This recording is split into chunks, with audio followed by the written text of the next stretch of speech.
And my topic today is a little different. It's the psychology of bird identification, which is really um, how our brains work when we're trying to identify a bird, which is mostly about processing the information that comes through our eyes.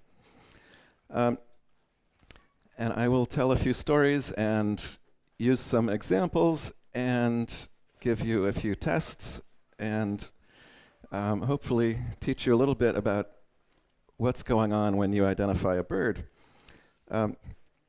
This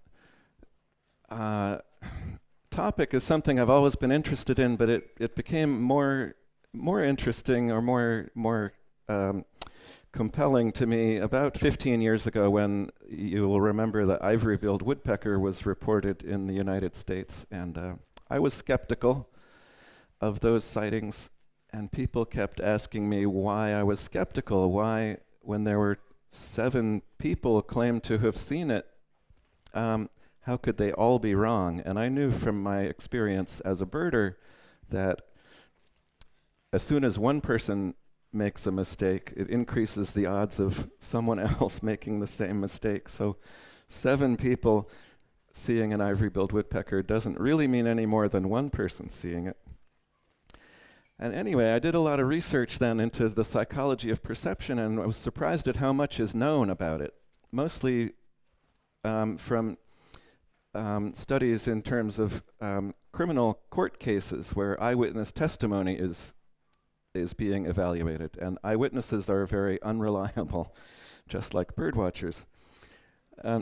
So this is a sharp-shinned hawk, an accipiter. And I will begin with this story from when I was just a teenager at Cape May, New Jersey, and counting hawks. And my boss, Pete Dunn, who ran the bird observatory there, told me that the next day some people from Hawk Mountain in Pennsylvania were going to come and watch the hawk flight at Cape May. And he wanted me to be the hawk watcher that day. So I was new to Cape May, and we had these experts coming from the most important hawk watch in North America. And I was pretty nervous, and then I would call out a bird like this, a sharp-shinned hawk, and I would hear the Hawk Mountain people a few feet away talking among themselves, saying, "Oh, that's a merlin, a Falco columbarius." They say, "That's a merlin." And I'm like looking at them. And through the whole day, they were misidentifying birds. They were completely off. They called sharp-shinned hawks merlins. They called merlins kestrels. Merlins called sharp-shinned hawks. Red-shouldered hawks were called broadwings or Cooper's hawks. They were all over the place. And I thought, these people they don't know what they're talking about. But they were really experienced hawk watchers, just from a different place. And it made me realize how much of hawk identification is based on expectations and just very subtle clues of the way birds are moving, the lighting. All of that is different between Cape May and Hawk Mountain. And they were having a lot of trouble with that. And it made me wonder how many times I've called out a bird and been completely wrong without knowing. So one of the reasons that we have so much trouble with this is that we don't perceive the world as it actually is. We perceive what our brains, the story that our brain makes out of the information that we get. So this is an example of this. The squares that are marked A and B are actually the same color. And they are the same shade of gray. I guess it's not correct to say they're the same color because color is our perception. And they're clearly different colors. One is a dark square and one is a light square, but the projector that's putting that image on the screen is putting the same shade of gray on the screen. And here's the proof, some uniform gray bars that show And we interpret them as different colors because it's a checkerboard. There's a pattern there. One's light, one's dark, one's in shadow. So the checkerboard makes sense. It's the story that we perceive, and we interpret them as different colors. But if you're actually measuring the color, they're the same. And it leads to things like this. Just clearly a white and gold dress. But some people perceive it differently. And it's all about how you interpret the rest of the picture, the lighting, the other colors that are there. And it's how we can look at a bird like a crow and say, yes, crows are all black. Everyone knows a crow is black. That's simple. But really, crows are brown and gray and gold and blue, all kinds of colors. But we just call them black. And this is a similar example of how we interpret size of things. We interpret sizes by judging how far away something is. So these three elephants, it's clearly a line of elephants going off into the distance. The image on the screen of these three elephants is exactly the same size. It's just a clone. The three elephants are exactly the same size. If I put a measuring stick on the screen, you would see that they are the same size, but we interpret them as being different distances from us, and then because they're making the same size image on our retina, the one that's farther away and still making that same size image must be bigger. If I take away the perspective, well, there's still some perspective because they're in a line. I move that one down, and then you can see, and I did not change the size, I just moved them around. But this is something we encounter in birding all the time. Birds, our judgment of size depends on judging how far away something is. And the artist who created this image used another trick besides perspective by making the elephant in the distance kind of hazy. It's kind of gray, hazy, disappearing into the fog, which is another way we judge distance. And if you've been birding in the fog and seen something like a swallow going by in the fog and mistaken it for a peregrine falcon, you were a victim to this kind of illusion of thinking something's farther away than it really is. Because it looks so hazy, it must be very far away, and therefore very big. So all these things are going into our process of identifying birds. When birdwatchers get together and talk about misidentifications or challenging birds, the conversation most often turns to birds like this partial albino starling, or to rare subspecies or odd variations of plumage. But in fact, most of the misidentification challenges that we encounter are birds like this. It's actually a dickcissel from the United States, but could be many things. But it's birds like this or this, the views that we get that are so ambiguous. You can't quite tell. I always joke in the United States, this is clearly a Cooper's hawk flying away, but could be a sharp-shinned hawk, sparrowhawk. So what we encounter in the field is so often a glimpse of a bird like this, and our brains take in the little tiny bits of information, fill in the gaps, make up a story, and we arrive at an identification. But ambiguity is really the constant companion of birdwatching. So here's a classic ambiguous image. This one can be interpreted as either two faces in profile silhouetted against a window, or as a white vase. And so ambiguity is something we always have to take into account in bird watching. And as we learn to identify birds, or anything, there's two methods of processing information. There's stepwise, which is if A, then B, therefore C, or holistic, which is just, oh, it's C. And when we learn to read, now this is in English, so hopefully many of you will be able to read this.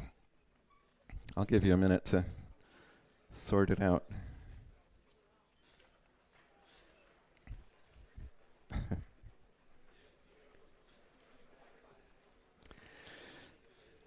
So when you're learning to read, you learn the letters individually. You learn first that stepwise. You learn the letter J, it's shaped like a fish hook, and it makes a just sound in English. And then you learn the other letters, and then you see a word, and you identify the letters and sound out the word. And when you're reading this, you are reading holistically. You're not reading individual words, really. You're reading the entire sentence, the entire paragraph. You're making sense of which word is likely to be in that place. You're able to decipher this because you understand the language, which word is likely to be next. You only need a couple of little tiny clues and you can fill in the gaps and make this into a full paragraph. And bird identification goes the same way. We first learn stepwise and then holistic, and it turns out that when you learn to recognize something holistically, you become familiar enough to recognize it holistically. That holistic identification happens in a part of your brain that is dedicated to recognizing faces. And human faces are one thing we never learn to recognize faces. We just know how to do it. When you were a little kid, your parents never had to sit you down and explain that, okay, Uncle Joe is coming over, he's the one with the big nose and the high forehead. We don't really even have language to describe faces because we just know them. And that's because it's pre-programmed, it's instinctive to happen in this part of our brain that identifies things holistically. Bird identification moves into that part of our brain when we get familiar enough with it. And I think one of the side effects of that is that we start to see birds where there aren't birds. It takes very little. The same way you look at these images and see faces, because there's a part of your brain that is programmed to see faces. Once you start recognizing birds that way, you're programmed to see birds, and you start seeing birds and leaf birds and stick birds and mud birds, all those other birds that you see around. But at this point, bird identification becomes kind of automatic. And so this is a North American species, red-winged blackbird. I tried to think of a European example that would fit for this and couldn't come up with one easily, but red-winged blackbird's a bird that is a real trap for the stepwise identification process because it's sparrow-like. In the US, we have the sparrows with lots of streaks on them. It's sparrow-like, it's got a thick bill, it's got lots of streaks, but it's bigger than a typical sparrow, and it's more streaky, and it's different colors.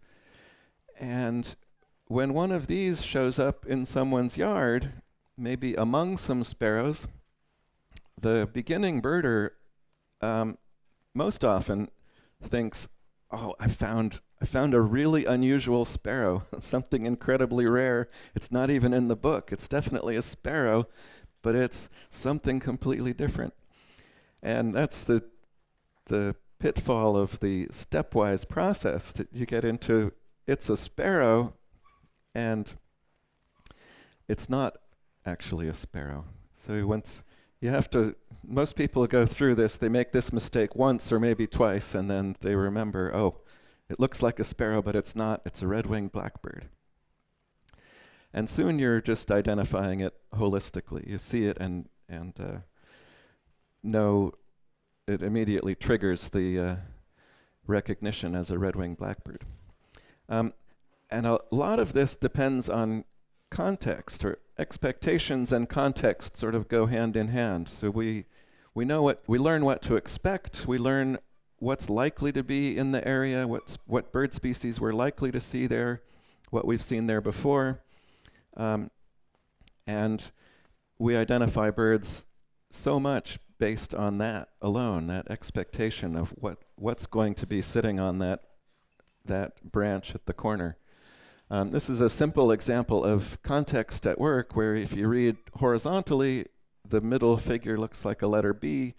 If you read vertically, it looks like the number 13. It is ambiguous, but how you read it depends on the context of which direction you're reading. As another example of context, these are 3 words from that paragraph. And for those of you who read that paragraph a couple of minutes ago, deciphering these words out of context is much more difficult.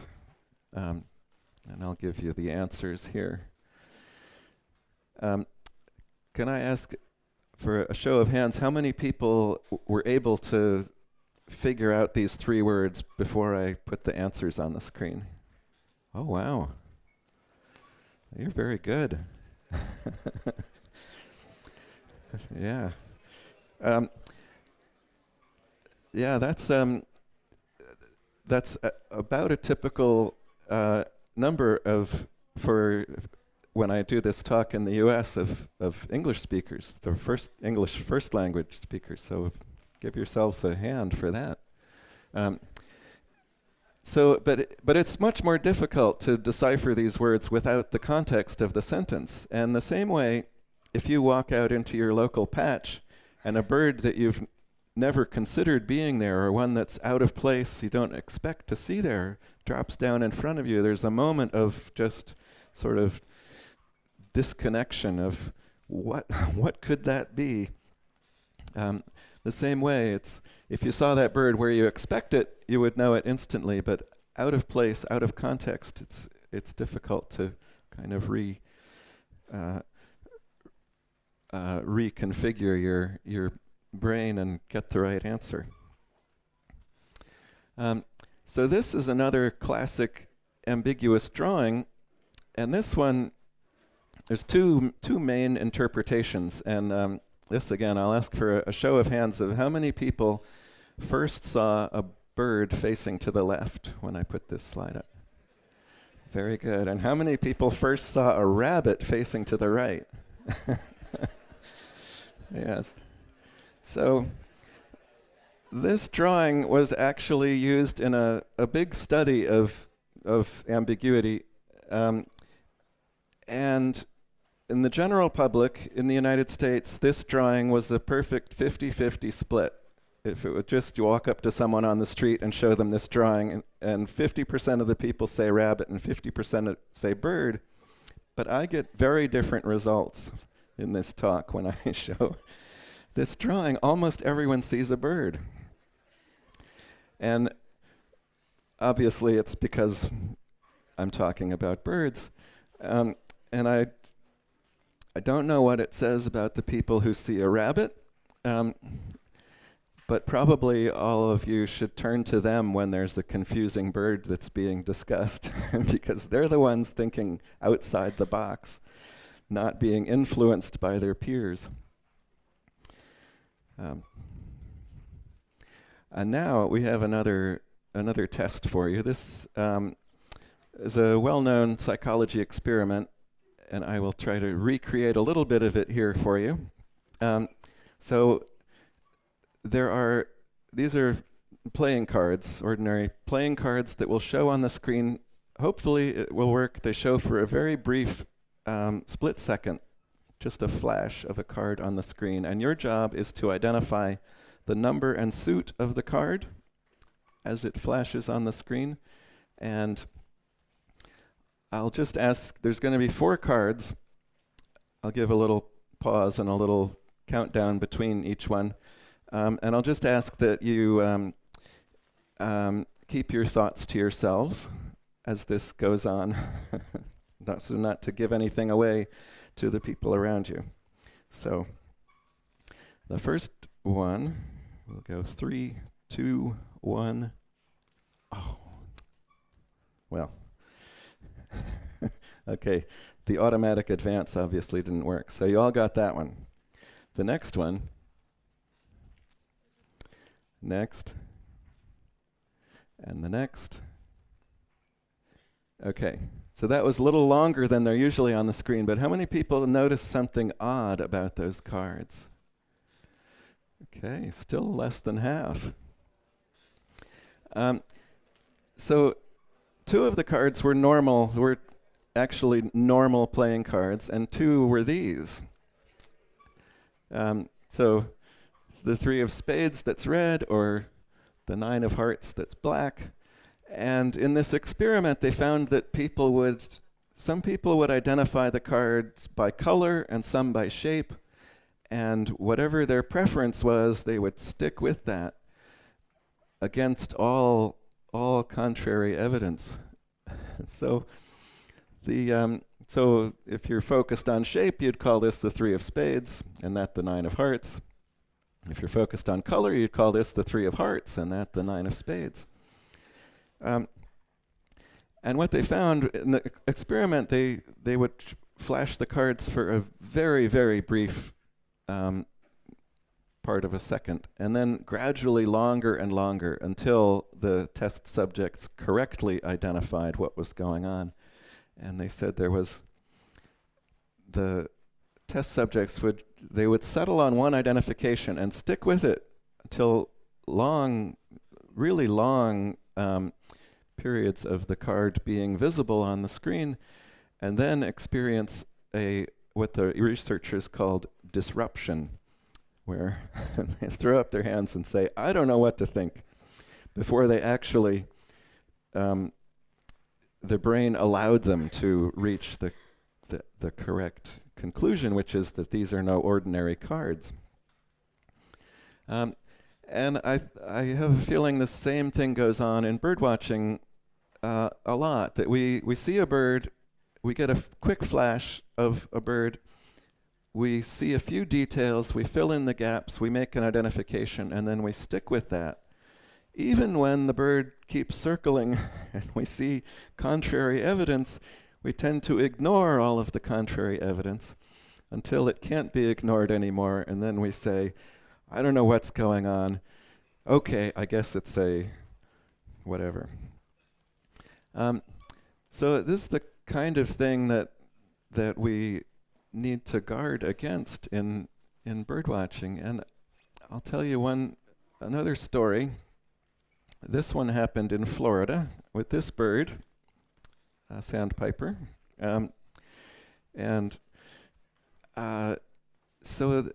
This was in northern Florida in the winter.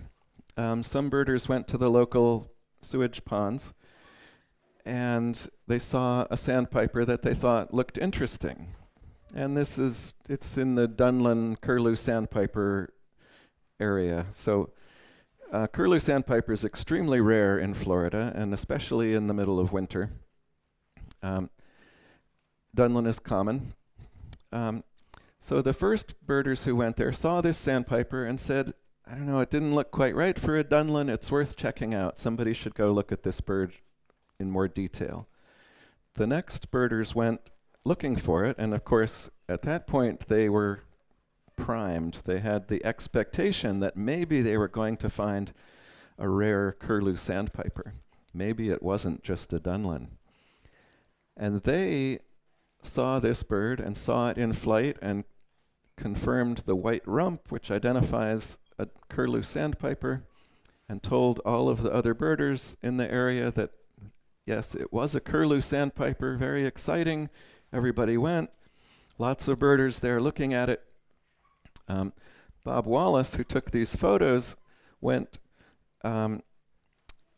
from work. He didn't have binoculars, he only had his camera, so he's standing next to all of the birders with binoculars and telescopes, listening to them, watching the bird. It flies around a few times. Everyone says, "Oh, amazing, I see the white rump." And he's taking photographs. And he gets home and looks at his photographs, and he sees this, which is clearly a dark stripe all the way down the back to the tip of the tail, a typical Dunlin. There's no band of white across the rump, so it's obviously not a curlew sandpiper. It has a dark rump. And he suggests to all the other birders who were there that maybe it wasn't a curlew sandpiper because he has photos that show that it wasn't.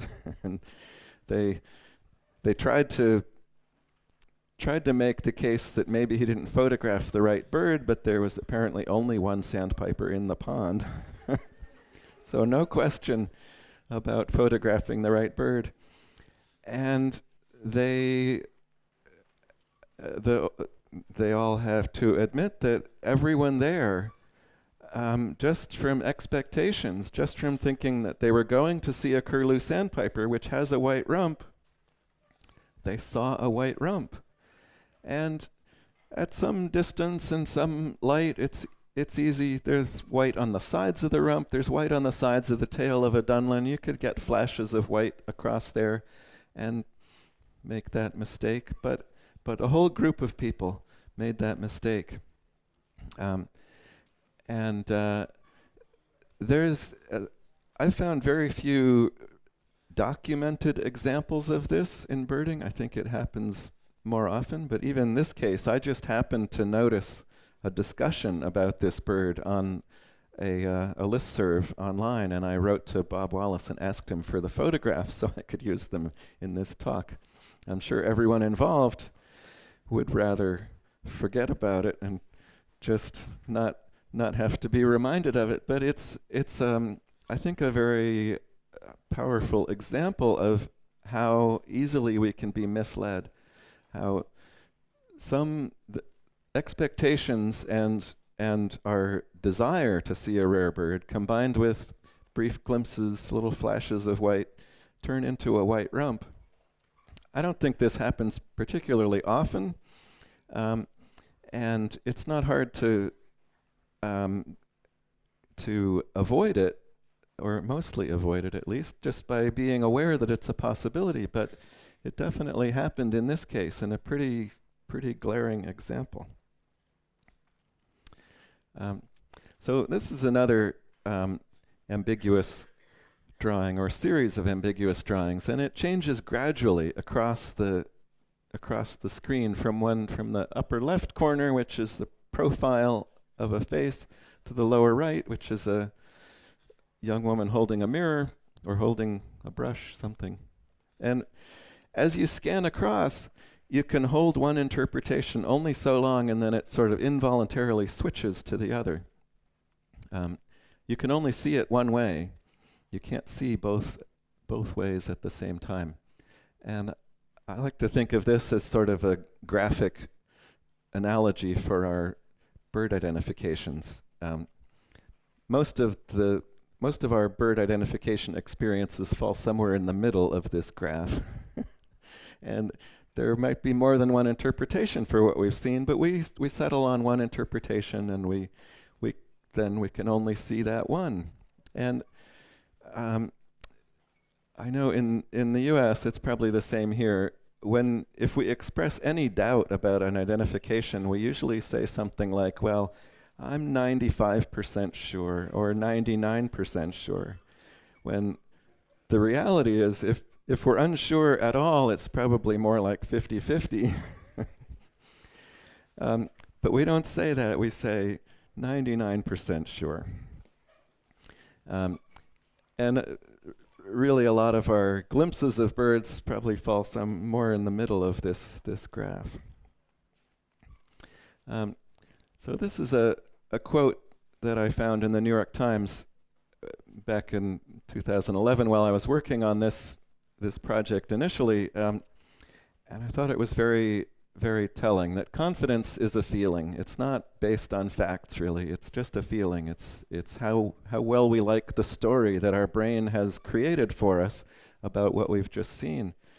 And this article went on to say that the way to gain real expertise in a subject is lots of experience and immediate and constructive feedback on our mistakes. And that's something we very rarely get in birdwatching, is feedback on our mistakes. Most of our mistakes disappear into the distance, and we never even know we made a mistake. And that's one of the points I want to make today, is that mistakes are something to learn from, and something that happens whether you want it to or not. There's no way to avoid it. It's part of the process of how we identify birds. Mistakes will happen because expectations and filling in the gaps is so much a part of the way we identify birds. And that being aware of that, and when you do make a mistake, the best thing you can do is think about that, analyze it, think about why it went wrong, what caused the mistake, and that's the best way to learn from it and help to avoid making the same mistake again. No doubt you will make the same mistake again, but maybe less often. And I will finish up with a story of my own experience from Cape May, New Jersey. And this was in one of my early years at Cape May, back in the early 1980s. And loggerhead shrike, this small shrike, was at that time a very rare but annual visitor to Cape May. So every year there would be one or two loggerhead shrikes found at Cape May.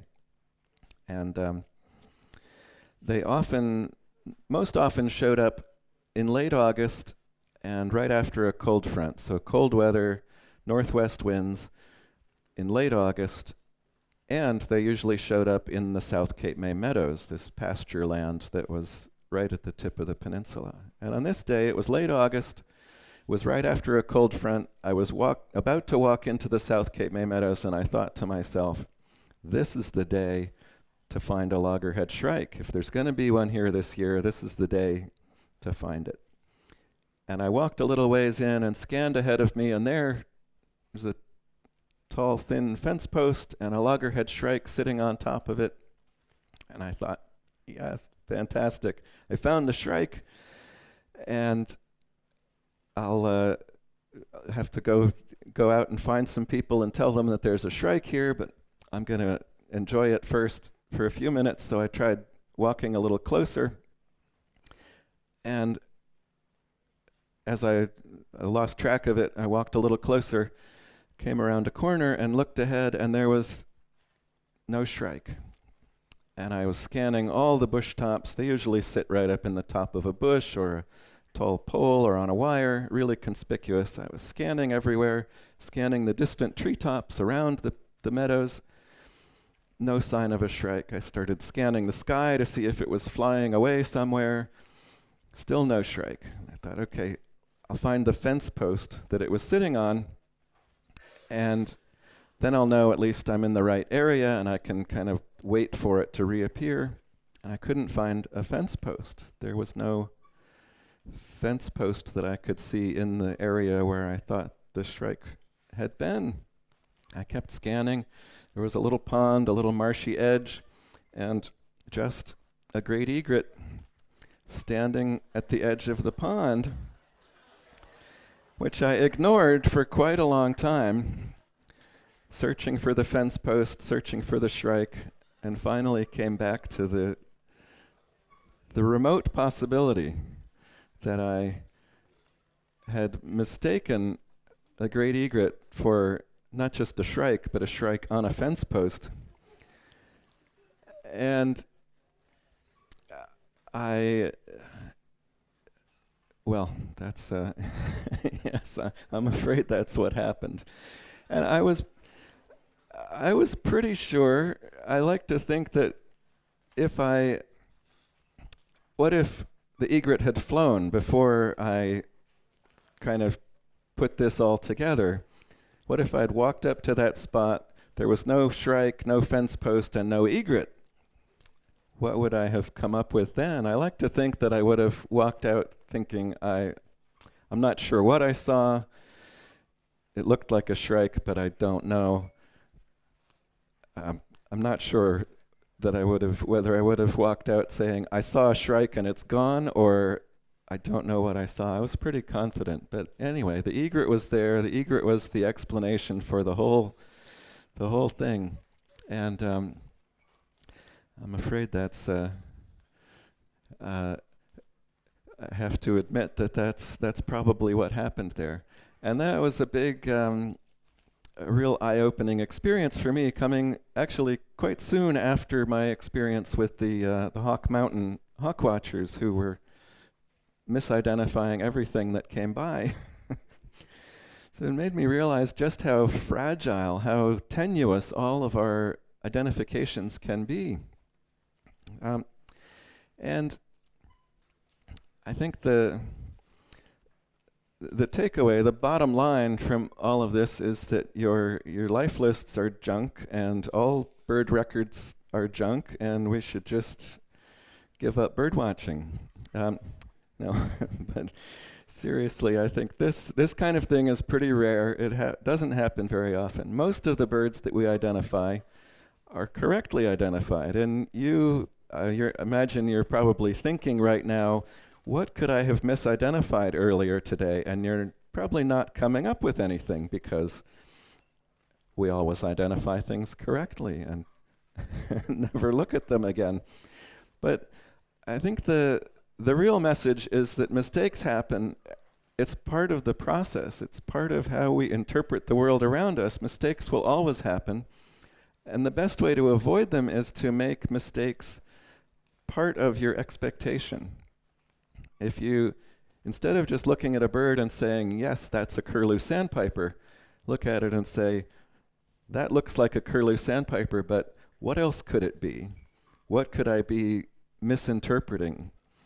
You will make fewer, or you will you will perpetuate fewer mistakes, and you will get better, more and better experience, and become more expert and faster with that kind of approach.